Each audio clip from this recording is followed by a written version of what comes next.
परमाणु युद्ध से पहले यूक्रेन पर मिसाइल सुनामी, अब पोलैंड पर हमला करेगा रूस। क्या बड़े हवाई हमले की तैयारी कर रहा नाटो? जब से राष्ट्रपति ट्रंप ने यूक्रेन युद्ध में एंट्री की है, उसके बाद से रूस यूक्रेन युद्ध खत्म होने की बजाय अब महाविनाश की तरफ तेजी से बढ़ रहा है। 1242 दिन से रूस यूक्रेन जंग चल रही है, लेकिन पिछले 65 दिनों में युद्ध के तौर तरीके, रूस के हमले और दूसरी तरफ रूस पर यूक्रेन के खौफनाक और दिलेर हमलों ने पुतिन को अब उस पॉइंट पर पहुंचा दिया है जिसे हम आर या पार की जंग कह सकते हैं। 7 जुलाई 2025 से अब तक रूस ने यूक्रेन पर दर्जनों की जगह अब सैकड़ों की तादाद में हमले किए हैं। ये हमले इतने बेरहम और भीषण हैं कि अब पोलैंड भी यूक्रेन की हालत देखकर खौफ में है। हम आपको बता दें, पिछले 30 दिन में रूस के पूर्व राष्ट्रपति और पुतिन के राइट हैंड दिमित्री मेदवेदेव 2 बार परमाणु युद्ध की धमकी दे चुके हैं। रूस के विदेश मंत्री सर्गेई लावरोव रूस के परमाणु सिस्टम डेड हैंड की चेतावनी नेटो और अमेरिका को इशारों में दे चुके हैं। रूस के क्रेमलिन में पुतिन के दफ्तर के प्रवक्ता दिमित्री भी खुलेआम बोल रहे हैं। रूस का परमाणु सिद्धांत इस वक्त फुल एक्टिव मोड में है। हालात ये हैं कि ट्रंप ने युद्ध रोकने की बजाय पुतिन को 50 दिन में जंग खत्म करने की जो धमकी दी है, उसने आग में घी का काम किया है। यूक्रेन पर 10 दिनों में 1800 से ज्यादा हवाई हमले हो रहे हैं। इधर नेटो देश रूस के खिलाफ बड़े हवाई युद्ध की तैयारी में जुट गए हैं। जबकि यूक्रेन की तबाही देखते हुए नेटो देश पोलैंड ने अपने दर्जनों लड़ाकू विमानों को रूस के हवाई हमलों से निपटने के लिए युद्ध के मैदान में उतारना शुरू कर दिया है। नेटो देश पोलैंड ने नेटो मुख्यालय को अलर्ट भेजा है कि रूस किसी भी वक्त पोलैंड पर हमला कर सकता है। पोलैंड का दावा है कि रूस यूक्रेन पर बेतहाशा हमले इसलिए तेज कर रहा है ताकि नेटो का फोकस यूक्रेन पर बना रहे और रूस दूसरी तरफ से पोलैंड पर हमले शुरू कर दे। यानी रूस यूक्रेन के साथ साथ अब पोलैंड पर बड़े हमले करने जा रहा है। ऐसा दावा पोलैंड की तरफ से होना शुरू हो गया है। हम आपको दिखाते हैं कि पोलैंड में इस वक्त वहां की सेना क्या कर रही है। एक हफ्ते में दूसरी बार नेटो के मेंबर पोलैंड ने यूक्रेन पर व्यापक रूसी हमले के जवाब में अपने लड़ाकू विमानों को जंग के मैदान में उतार दिया है। पोलिश रक्षा मंत्रालय ने 18 जुलाई की रात को इस ऑपरेशन की घोषणा की, जो रूस द्वारा यूक्रेन के शहरों पर किए गए ड्रोन और मिसाइल हमलों के जवाब में। पोलिश रक्षा मंत्रालय का कहना है कि उसके इस ऑपरेशन में स्वीडिश विमान भी शामिल हुए हैं। पोलैंड ने रूसी हमलों से बचने के लिए जमीनी वायु रक्षा और रडार तो ही प्रणालियों को उच्चतम स्तर पर तैयार रहने को कह दिया है। अगर पिछले 72 घंटों की बात की जाए तो राष्ट्रपति ज़ेलेंस्की के लिए लगभग 4 साल चल रही जंग भस्मासुर बनती जा रही है। वॉर मैप पर यूक्रेन के commander in chief Oleksandr Syrskyi Zelensky के साथ सर खपा रहे हैं। दिक्कत ये भी है कि पुतिन ने नेटो देशों के खिलाफ अपनी परमाणु मिसाइलें तैनात कर दी हैं। रूस से लेकर बेलारूस तक रूस ने ऐसी जबरदस्त परमाणु युद्ध का चक्रव्यूह रचा है कि नेटो देशों की हालत खराब हो चुकी है। इधर आने वाले कुछ दिनों में रूस की तरफ से यूक्रेन पर या तो परमाणु हमला होगा या फिर लंबी दूरी की बड़ी मिसाइलों से यूक्रेन की राजधानी कीव को तबाह कर दिया जाएगा। रूसी सेना के सामने इस वक्त कई तरफ से चुनौतियां सामने आ चुकी हैं। रूस के लिए नेटो देश बुल्गारिया एक बहुत बड़ा खतरा बनता जा रहा है।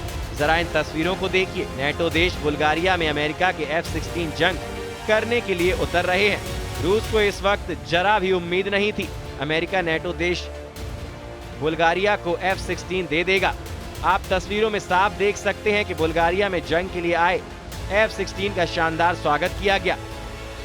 खुद बुल्गारिया के प्रधानमंत्री रोसेन F-16 को देखने के लिए पहुंचे और F-16 के पायलट का स्वागत किया। पायलट ने प्रधानमंत्री रोसेन ज़ेलेंस्की को एक जगह पर घूमते हुए दिखाया और पायलट ने एक जगह पर घूमते हुए दावा किया कि वो रूस पर सीधा हमला करने के लिए पूरी तरह तैयार है। दावा किया जा रहा है कि अमेरिका बुल्गारिया को 8 F-16 एडवांस फाइटर जेट दे रहा है। हम आपको बता दें, बुल्गारिया के पास ये पहला F-16 बेटा है जो उसे अमेरिका से मिला है। यूक्रेन पर रूस के चल रहे युद्ध के बीच बुल्गारिया गठबंधन के सदस्य के रूप में अपने वायु पुलिसिंग दायित्वों को पूरा करने के लिए अन्य नेटो देशों की सहायता पर निर्भर है। प्रधानमंत्री रोसेन ज़ेलेंस्की ने मध्य बुल्गारिया में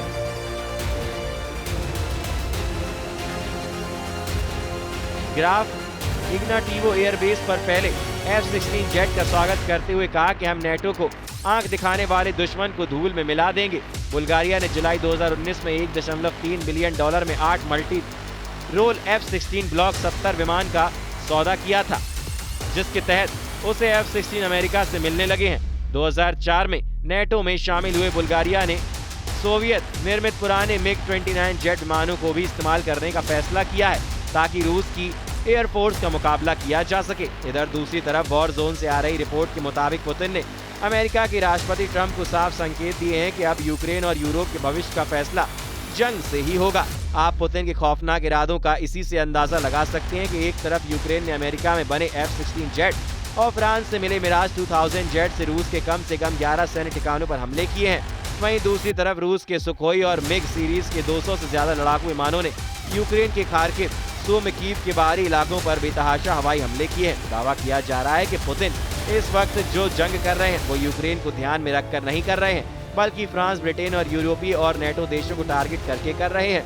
कुछ खबरों में दावा किया गया है कि यूरोपीय यूनियन और नेटो देश चाहते हैं कि अगर रूस के सैन्य ठिकानों को हवाई हमलों से तबाह कर लिया तो फिर रूस को काबू करना आसान हो जाएगा, जबकि पुतिन की रूसी सेना इस वक्त जमीन से लेकर आसमान तक यूक्रेनी सेना के चीथड़े उड़ाने में लगी हुई है। पिछले 24 घंटे में रूस ने यूक्रेनी सेना का सूमी में ऐसा सफाया किया है कि कीव में बैठे राष्ट्रपति ज़ेलेंस्की कांपने लगे हैं।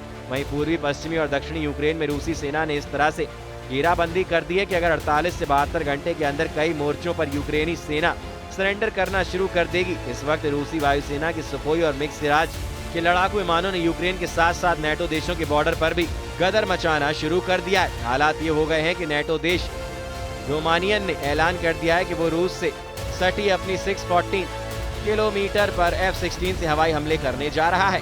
दावा किया गया है कि रूस ने रोमानिया पर हमले का जो गुप्त प्लान तैयार किया है उसकी भनक नेटो देश रोमानियों को अलग चुकी है। इधर फ्रांस, ब्रिटेन और यूरोप के 25 देशों ने हवाई युद्ध में रूस को तबाह करने का जो प्लान बनाया है, जरा उसे भी समझ लीजिए।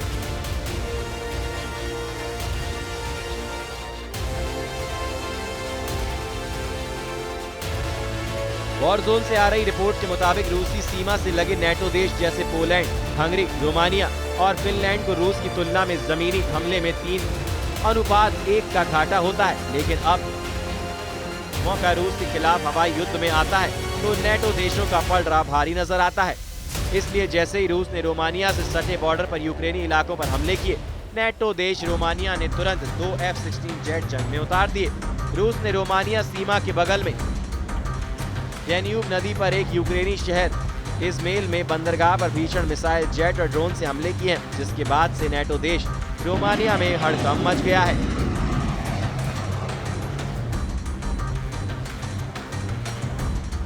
वहीं कुछ रिपोर्ट ने पुष्टि करते हुए दावा किया गया है कि R-37 air to air missile ने F-16 को निशाना बनाया है। विश्लेषकों का कहना है कि रूस की ये सफलता दिखाती है कि यूक्रेन के हवाई इलाकों में पश्चिमी फाइटर जेट रूसी हमलों के सामने टिक नहीं पा रहे हैं। यूक्रेन के रक्षा सूत्रों का कहना है कि इसे या तो रूस के S-300 या S-400 से मार गिराया गया। इस घटना के बाद ये साबित हो गया कि अमेरिकी या पश्चिमी फाइटर जेट को रूस की मिसाइलों से मार गिराना संभव है। यूक्रेन की सेना को नेटो देशों से 20 F-16 फाइटर जेट मिले हैं, जिसमें 3 को रूस के एयर डिफेंस सिस्टम ने मार गिराया है। अब आप ये भी जान लीजिए कि क्यों नेटो देश रूस पर हमला करने के लिए सबसे ज्यादा F-16 फाइटर जेट पर भरोसा कर रहे हैं। इसकी वजह है इस वक्त नेटो देशों के पास अनुमानित 1887 F-16 जेट हैं, जो रूस के साथ हवाई युद्ध में गेम चेंजर साबित हो सकते हैं। एक बात जान लीजिए, आम आदमी, बड़े नेता, अफसर, यहाँ तक कि वॉर एक्सपर्ट्स भी नहीं जानते हैं कि युद्ध में जंग से जुड़े बड़े फैसले क्या होने वाले हैं। लेकिन हर देश में कुछ ऐसे अरबपति व्यापारी होते हैं जो जानते हैं कि आने वाले दिनों में युद्ध कैसा होगा। रूस यूक्रेन जंग में भी कुछ ऐसा ही दिख रहा है। अब ऐसे हालात में अगर रूस नेटो देशों पर हमला करता है या फिर परमाणु हमला करता है तो ऐसे में दुनिया के सर्वनाश को रोकना लगभग नामुमकिन होगा।